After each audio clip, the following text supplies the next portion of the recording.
اب میں آپ کو ایک حدیث سنانے چلا ہوں جس میں ایک عجیب نقشہ سامنے آتا ہے کہ یہ مہدی جب ظاہر ہوں گے تو کس طور سے ظاہر ہوں گے، ان کے ظہور کی کیفیت کیا ہوگی، کیف یظہر۔ یہ روایت ہے حضرت ام سلمہ سے رضی اللہ تعالی عنہا، حضور کی زوجہ محترمہ ہیں، فرماتی ہیں ام سلمہ عن النبی صلی اللہ علیہ وسلم قال یکون اختلاف عند موت خلیفۃ، موت خلیفۃ، حضور نے فرمایا ایک خلیفہ کی موت پر اختلاف واقع ہو جائے گا، خانہ جنگی ہو جائے گی۔ فَيَخْرُجُ رَجُلٌ مِّنْ أَهْلِ الْمَدِينَةِ حَارِبًا إِلَى مَكَّةَ، پھر مدینے کے لوگوں میں سے ایک شخص نکلے گا، بھاگے گا اور جا کر پناہ لے گا اور چھپ جائے گا مکے میں۔ فَيَأْتِيهِ نَاسٌ مِّنْ أَهْلِ مَكَّةِ، پھر اس کے پاس آئیں گے اہل مکہ، مکہ کے لوگ، فَيُخْرِجُونَهُ، اور اسے نکالیں گے، جہاں وہ چھپے ہوئے ہوں گے وہاں سے نکالیں گے، وَهُوَ كَارِهٌ، اور وہ بالکل اس کو پسند نہیں کر رہے ہوں گے، نہ وہ خواہش مند ہوں گے کہ ان کے ہاتھ پر بیعت کی جائے، نہ وہ یہ چاہیں گے کہ وہ میدان میں آئیں اور ان کو جو ہے اپنا لیڈر مانا جائے، وَهُوَ كَارِهٌ فَيُبَايِعُونَهُ بَيْنَ الرُّكْنِ وَالْمَقَامِ، لیکن لوگ جو ہے پھر اسرار کے ساتھ ان کے ہاتھ پر بیعت کریں گے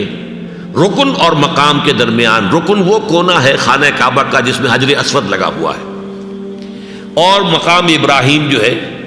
ان دونوں کے مابین جو یہ علاقہ ہے یہاں پر وہ بیعت ہوگی۔ وَيُبْعَثُ إِلَيْهِ بَعْثٌ مِّنَ الشَّامِ،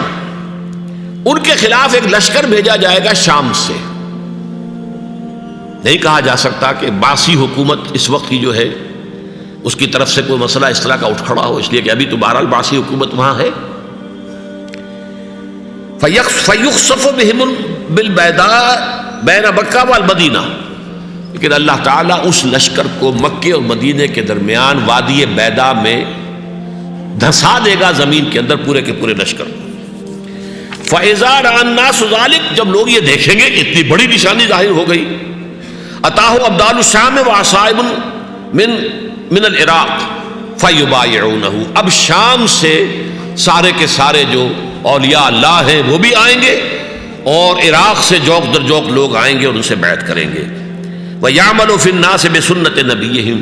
پھر وہ عمل کریں گے لوگوں کے مابین، حکومت کریں گے اپنے نبی کی سنت کے مطابق۔ وَيُلْقِي الْإِسْلَامُ بِجَرَانِهِ، اور اسلام اپنی گردن زمین پر ٹکا دے گا۔ وَالْأَرْض فِي الْأَرْض، زمین میں۔ فَيَلْبَسُ 7 سنین، پھر وہ 7 برس تک حکمران رہیں گے۔ ثم يتوفى، پھر ان کا انتقال ہوگا۔ ويصلي عليه المسلمون، اور مسلمان ان پر نماز پڑھیں گے۔ یہ جو میں نے آپ کے سامنے نقشہ کھینچا ہے، اس سے اب میں ایک نتیجہ نکالتا ہوں، اسے بھی میرا گمان کہیے، اختلاف بھی کر سکتے ہیں آپ، اگر اس کو وزنی سمجھیں تو قبول بھی کر سکتے ہیں۔ وہ یہ ہے کہ میرے نزدیک ان کے ظہور کا وقت قریب ہے، اور اس کی تھوڑی سی بعد میں مجھے معلوم ہوا کہ جین ڈکسن غالباً نام ہے امریکن اس کا، جس نے یہ پیشن کوئی خبر دی تھی کہ 1962 میں عالم عرب میں ایک بچہ پیدا ہوا ہے کہ جو وہاں کا نقشہ بدل کر رکھ دے گا۔ یہ جین ڈکسن کی غالباً پیشن گوئی ہے۔ بہرحال مجھے اس کی پیشن گوئی سے کوئی دلچسپی نہیں ہے، میں تو جو احوال دیکھ رہا ہوں، یعنی اسرائیل کا قائم ہو جانا، اور اس کے بعد اب یروشلم کا مسلمانوں کے ہاتھوں سے نکل جانا، اور اب گویا کہ وہ الملحمۃ العظمیٰ جو ہے تلی کھڑی ہے، کسی بھی وقت جو ہے یہ جو ہے وہ لاوا پھٹ سکتا ہے، آتش فشاں پھٹ سکتا ہے۔ تو یہ تمام حالات ایسے ہیں کہ جن کی وجہ سے میں سمجھتا ہوں کہ ایک تو جو قرآن مجید کے اشارات میں نے آپ کو بتائے،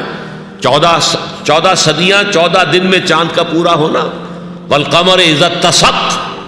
14 دن میں 14ویں کا چاند۔ اسی طرح اب یہ 14 صدیوں کے بعد یہ صدی جو 15ویں صدی ہے، یہ در حقیقت ظہور امام مہدی کی صدی ہے۔